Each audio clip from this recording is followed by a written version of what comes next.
नमस्कार, मैं हूं प्रवीण गौतम। दोस्तों, बिहार के बाद अगर बंगाल में एसआईआर होता है तो ममता बनर्जी ने एंटी डोज का ऐलान कर दिया है। तकरीबन ये बात पक्की है कि बिहार के बाद बंगाल में एसआईआर होगा, क्योंकि चुनाव आयोग की प्रेस कॉन्फ्रेंस में जब सवाल किया गया था कि बंगाल में कब एसआईआर होगा, तो मुख्य चुनाव आयुक्त ज्ञानेश कुमार ने कहा था कि हम तीनों चुनाव आयुक्त मिलकर डिसाइड करेंगे कि बंगाल में कब एसआईआर होना है। यानी होना तो है, ये तकरीबन पक्का नजर आ रहा है। और विपक्षी दलों को इस बात का डर है कि बिहार की तरह कहीं बड़े पैमाने पर बंगाल में भी तो वोट नहीं काटे जाएंगे। जो लोग अपने घर पर नहीं मिलेंगे, क्या उनका वोट काट दिया जाएगा? ममता बनर्जी और टीएमसी को इस बात का ज्यादा डर है, कहीं उनके समर्थकों के वोट तो नहीं कट जाएंगे। जो प्रवासी मजदूर टीएमसी के समर्थक हैं, क्या उनके वोट तो साजिशन नहीं काटते जाएंगे? इस बात का डर कहीं ना कहीं टीएमसी को है, और इसीलिए ममता बनर्जी ने एक बड़ी योजना का ऐलान किया है ताकि समर्थकों के वोट भी कायम रहें और प्रवासी मजदूरों को दूसरे राज्यों में जलालत ना झेलनी पड़े। क्योंकि दिल्ली एनसीआर और कुछ राज्यों से ऐसी खबरें सामने आई कि घुसपैठ को बहाना बनाकर बंगाल के लोगों को टारगेट किया जा रहा है, क्योंकि जो भी बांग्ला बोलता है कई जगह पर उसे बांग्लादेशी मान लिया जाता है। इस तरह के आरोप कई मजदूरों ने लगाए, कई ऐसे परिवारों ने लगाए जो महानगरों में रहकर मजदूरी करते हैं या दूसरे छोटे मोटे काम करके अपना गुजारा करते हैं, कमाने खाने आए हैं। तो अब ममता बनर्जी ऐसे लोगों को बंगाल वापस बुला रही हैं और उनके लिए एक बड़ी योजना का ऐलान किया है, जिसके दोहरे फायदे ममता बनर्जी को हो सकते हैं, टीएमसी को हो सकते हैं। एक तो प्रवासी मजदूरों में अच्छा संदेश जाएगा, समर्थन बढ़ सकता है। दूसरा, एसआईआर का एंटीडोज हो सकता है, क्योंकि इस तरह की खबरें भी सामने आ रही हैं कि बिहार में जो एसआईआर किया गया, मान लो कि कुछ मतदाता घर पर नहीं मिले तो उनके वोट काट दिए गए, इस तरह के आरोप भी लगे हैं। तो बंगाल में ऐसा ना हो, सारे मजदूर अपने घर पर ही मिलें, उनके वोट कायम रहें। इसीलिए ममता बनर्जी ने क्या ऐलान किया है, पहले तो बयान आपको सुनाते, उसके बाद बताएंगे कि ममता बनर्जी की जो श्रम श्री योजना है, जिसका ऐलान ममता ने किया है, उसका प्रावधान क्या है, क्या मिलेगा मजदूरों को।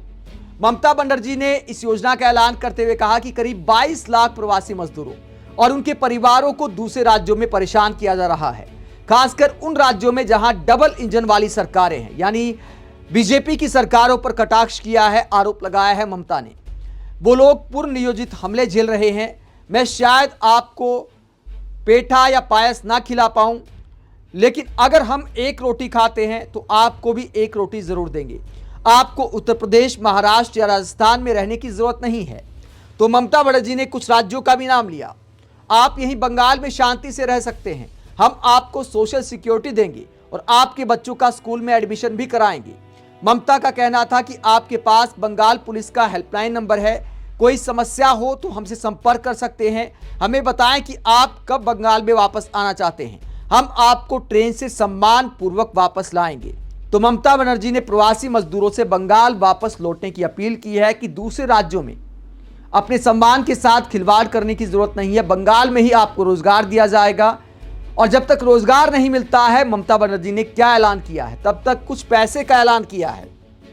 श्रम श्री योजना का ऐलान किया है, जिसके तहत वापस लौटने वाले मजदूरों को एक मुश्त 5,000 रुपये हर महीने सहायता मिलेगी।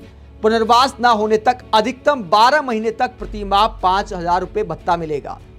खाद्य साथी कार्ड के जरिए सस्ता राशन और स्वास्थ्य साथी कार्ड के जरिए इलाज की सुविधा मिलेगी। बेघर लोगों के लिए अस्थायी आश्रय और सामुदायिक रसोई की स्थापना की जाएगी। बच्चों की पढ़ाई ना रुके, इसके लिए सरकारी स्कूलों में विशेष प्रवेश की व्यवस्था की जाएगी।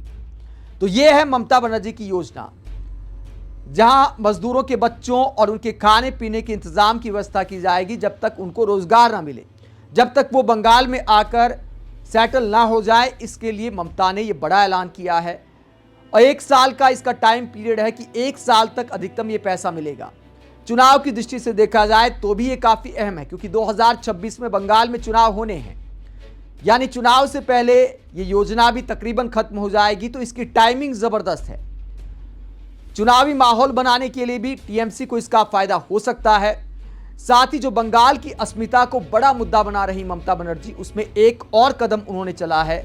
बीजेपी पर आरोप लगाया है कि उनके शासन वाली सरकारों में बंगाल के मजदूरों के साथ गलत व्यवहार हो रहा है। हमले किए जा रहे हैं, उन्हें प्रताड़ित किया जा रहा है और बंगाल में ममता बनर्जी अब इसे बड़ा मुद्दा बनाने वाली हैं। आप इस पूरे मसले को लेकर क्या सोचते हैं? जिस तरह दिल्ली एनसीआर में कई जगह ऐसी खबरें सामने आई, गुरुग्राम से ऐसी खबरें सामने आई और भी कई इलाकों से ऐसी खबरें सामने आती हैं जहां भाषा को लेकर लोगों को टारगेट किया जा रहा है, भाषा को लेकर बंगाल के लोगों को भी बांग्लादेशी बना दिया जाता है, समझ लिया जाता है। और घुसपैठ के मुद्दे को बड़ा बनाने के लिए जिस तरह बीजेपी नेताओं के बयान सामने आ रहे हैं, जिसकी वजह से आम आदमी को भी परेशानी का सामना करना पड़ रहा है, आम भारतीयों को भी परेशानी का सामना करना पड़ रहा है। क्या भाषा के आधार पर ऐसी राजनीति होनी चाहिए? क्या भाषा के आधार पर किसी को भी घुसपैठिया मान लेना चाहिए? बिना तफ्तीश के ही किसी को भी घुसपैठिया घोषित कर दिया जाता है? इस तरह की राजनीति को लेकर आप क्या सोचते हैं? कमेंट बॉक्स में अपनी राय जरूर दें। साथ ही चैनल को सब्सक्राइब भी करें। नमस्कार।